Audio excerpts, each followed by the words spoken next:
Hello, self-starters, problem solvers, creative outside-the-box thinkers, and community builders.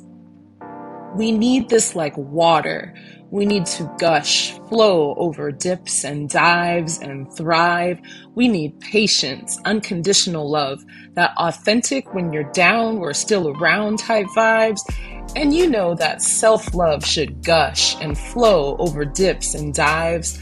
Thank you, young birds. I apologize. The older bird is here to help you realize your time to blossom, rise, revise, and then climb as high as the sky. Don't be shy. No time to compromise. Your anxious thoughts are just lies.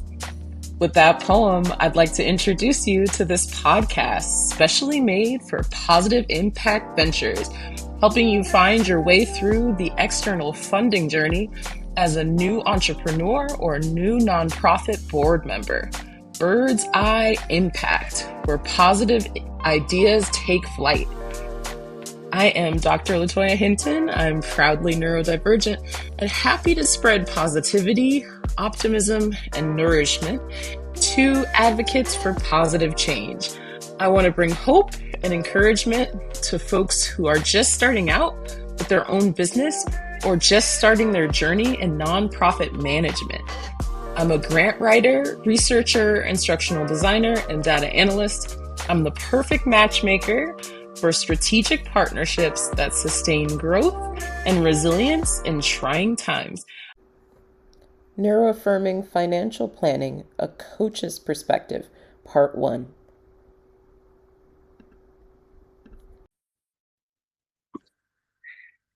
Hi there. So we have another episode of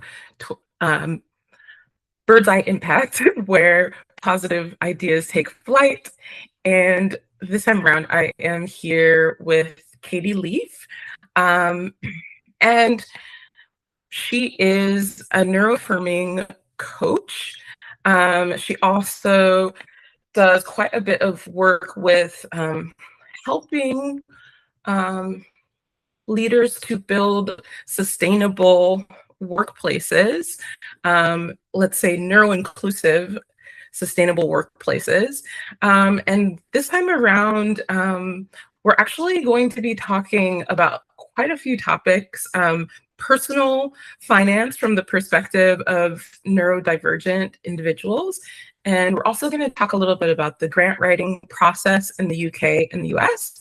And lastly, we are going to talk a little bit about partnerships and what that looks like for neurodivergent folks who are stepping out there and becoming social enterprise founders. So I have said a little bit about you, Katie, but I would love for you to just introduce yourself and just say a little bit more for our audience. Yes, absolutely. Hello, everyone. My name is Katie, and I am from London in the UK. And as you can probably tell from the extremely British accent. So what I am is I'm neurodivergent. I have AuDHD, so that's autism and ADHD. And I've been working as a neurodivergence coach and neuroinclusivity consultant for about 3 years now. And I have had a qualification in coaching and business, etc., for a little bit longer than that. Basically, what I focus on is helping people advocate for themselves, both in the workplace context and outside. We look at very reasonable adjustments, which is a very common thing in the UK. And we also look at ways to speak the right language to be able to support ourselves and but also to be able to get the things that we want by playing the game that is not rigged, which is rigged against us in many ways.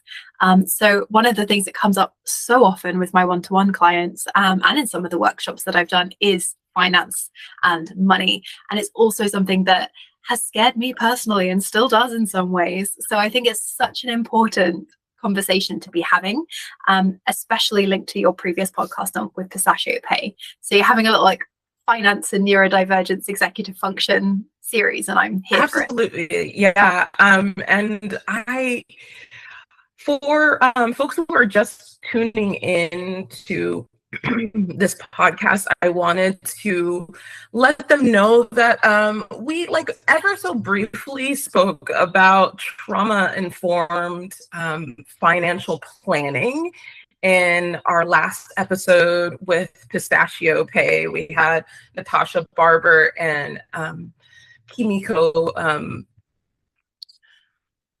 Muzankuzi, let's get that correct. And so both of them actually are co-founders of Pistachio Pay, which is the first trauma-informed financial planning app. And they're both also neurodivergent, and they are kind of trying to build some tools that create more accessibility for neurodivergent people. And I think having that trauma-informed lens is super, super critical. We didn't get to do a deep dive in the last episode about that.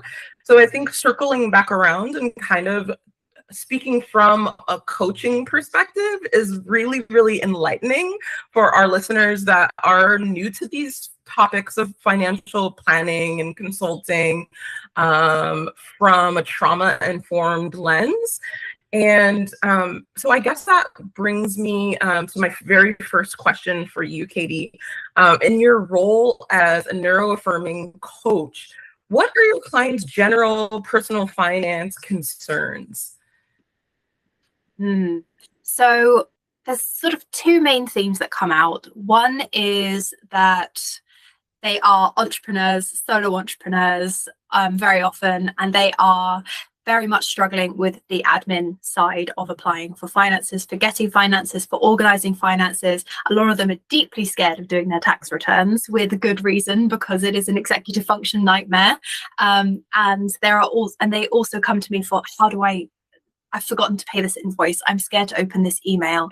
So it's the combination of the high admin load, the fact that it is a make or break factor in many businesses. Obviously, businesses have to make profit. And then also the executive function and the emotions that come out of that when we're trying to be a solo entrepreneur and trying to build a business ourselves. The other stream that are not the entrepreneurs are the ones that they're more often on these sort of scoring highly on ADHD and using money and spending as a source of dopamine. So we can get into the gamification of shopping apps. We can get into the fact that it's very difficult to kind of consolidate and repay debt. And the fact that buying something quickly and cheaply and instantly in a few clicks gives you that wonderful hit that is almost addictive. So yeah, it's those two things, I think, very, very emotional, but also with real impact on daily life and well-being. Absolutely. And I think I can say from personal experience that as an ADHDer, and I'm also an AuDHDer like you, so it's kind of, we can relate to each other on a lot of different levels. Oh, yeah. But like taking the ADHD perspective a little bit, I think that working memory plays a huge, huge role in some of the challenges that we have with executive function. I think for me, when I break down tasks into smaller pieces, and I also give myself lots of reminders, that tends to lessen the stress for my brain to kind of like try to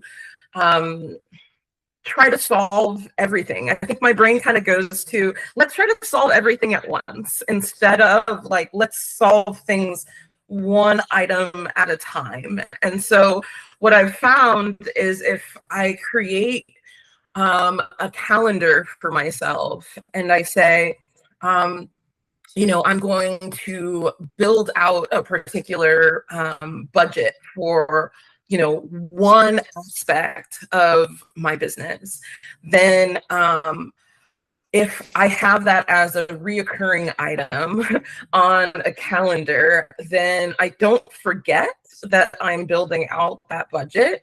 And I also kind of gently tell myself that it's okay to take time on the topic and not expect that within one sitting I'm going to sit down and complete the whole thing.